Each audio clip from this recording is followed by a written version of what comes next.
We got the Hill poll. Most don't trust Supreme Court to decide reproductive health cases. Gee whiz, people are losing trust in the Supreme Court. And you know, this has been a long time coming. I think really since 2000, when the Supreme Court tossed out 68,000 ballots in Florida for Al Gore versus George Bush, which handed Bush the election. I don't believe Al Gore fought hard enough. I don't believe the American people fought hard enough against the Supreme Court then.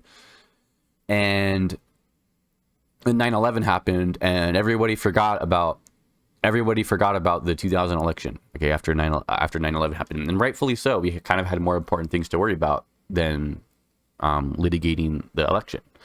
But my point is that the Supreme Court, I believe that the Supreme Court has been going downhill for a while now, and this idea that the Supreme Court is an apolitical institution, or they're above the fray of punches being thrown constantly between Democrats and Republicans, and they don't do the politics stuff, man.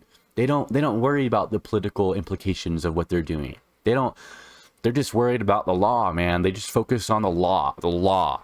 They know the law, they follow the law, they're just interpreting the law the way that they see, and let's just let them interpret the law, because that's all they're doing. They're not political operatives. They're not influenced politically.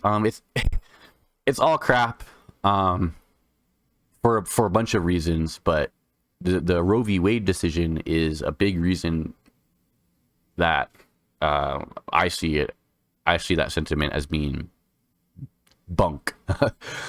So take a sip of my soda here. We got most respondents in a new poll said they don't trust the Supreme Court to decide cases related to reproductive and sexual health. Only 37% of adults say they trust the court a lot or somewhat to make the right decision on reproductive and sexual health. 37% of adults? Is that the same 37% of adults that consistently support Donald Trump and they're just consistently vote red no matter what the hell is happening in America? 37%? I mean, this is bad. This is bad for the Supreme Court, okay? It wasn't too long ago that, but even just before the Roe v. Wade decision, I remember seeing a poll, and I don't remember exactly the numbers, but it was basically that 55% of people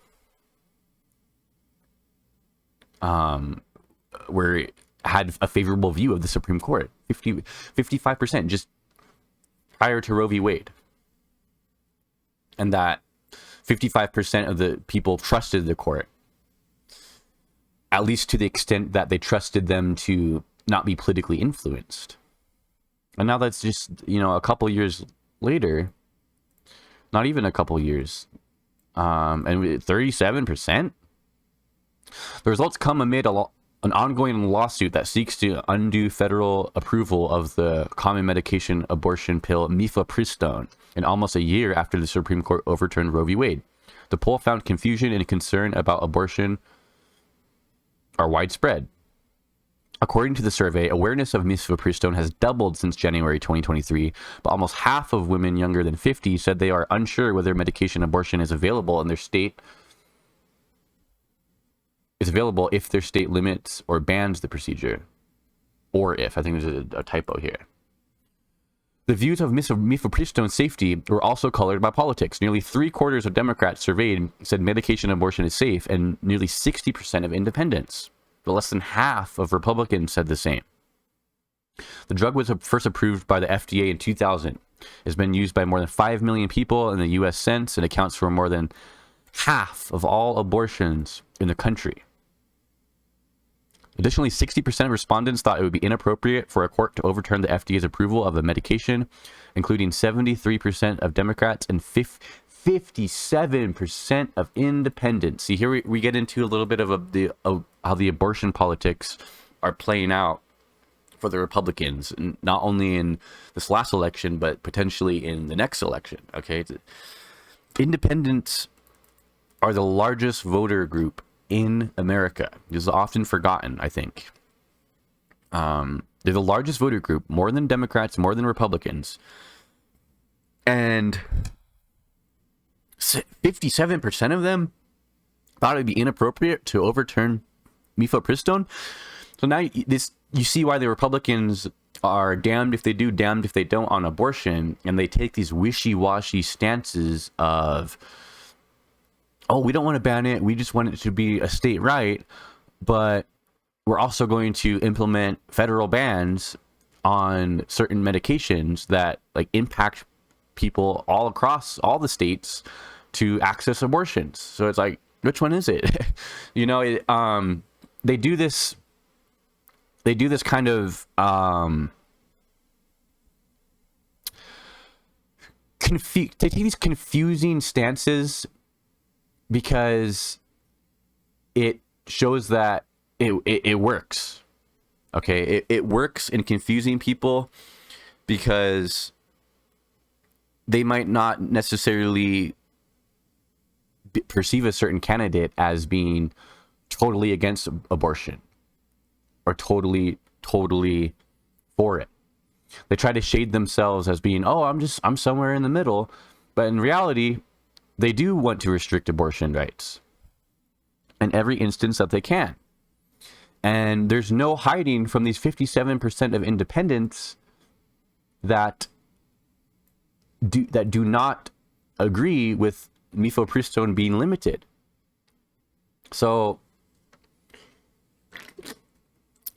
you know, what do you do here if you're a Republican? It's a political firebomb, and there's no right stance to take that's going to be the most politically advantageous. It's a case by case scenario where being less strict on abortion in some cases is going to help certain candidates, and being more strict on it for certain candidates is going to help them.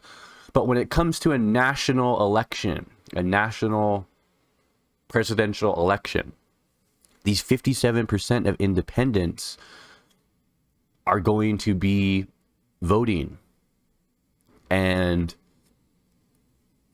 guess what? They might just be voting against Republicans just based on the issue of abortion. They just might do it. Republicans were divided, saying half saying that it would be appropriate and half saying it would be inappropriate. Half of Republicans saying that it would be inappropriate to ban mifepristone. I mean, what's the play here? The lack of confidence in the Supreme Court from women younger than 50 spanned political parties. 56% of Republican women in that age group and 81% of Democrats said they trust the court not too much or not at all to make decisions about reproductive and sexual health. The issue of abortion broadly remains a key issue for voters ahead of the 2024 election, especially among women and Democrats. The poll found 36% of women voters and 46% of Democrats said they would only vote for a candidate who shares their view on the issue. Only about 20% of Republicans said the same. When asked which party best represents their view of abortion, 42% of people said the Democratic Party, while only 26% said the Republican Party. About one-third of respondents said neither party represents their views. Among voters who identify as independent, more of them said Democrats best represent their views on abortion than Republicans, though half said neither party represents their views. I'm going to grab a tissue here real quick.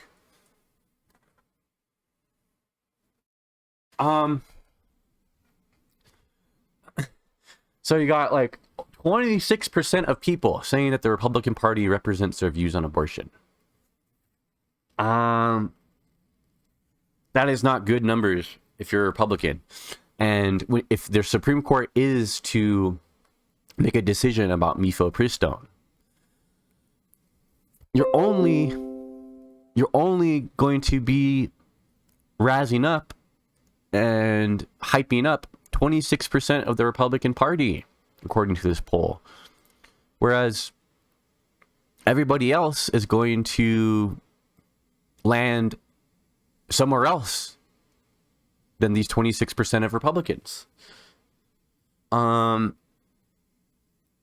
It's a politically fireball issue, and you can understand why the Republicans don't want to touch the issue with a 10-foot pole. And when they do touch the issue, it's in a wishy-washy, confusing way that doesn't really make all that much sense.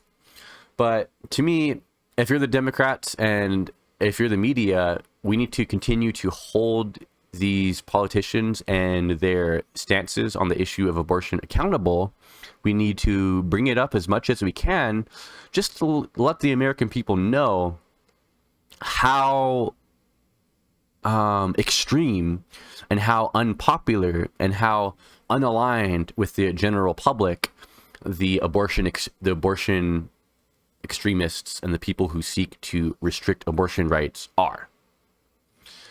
And if you're the Democrats, I believe that you want this to be a big talking point in the 2024 election. Next up here,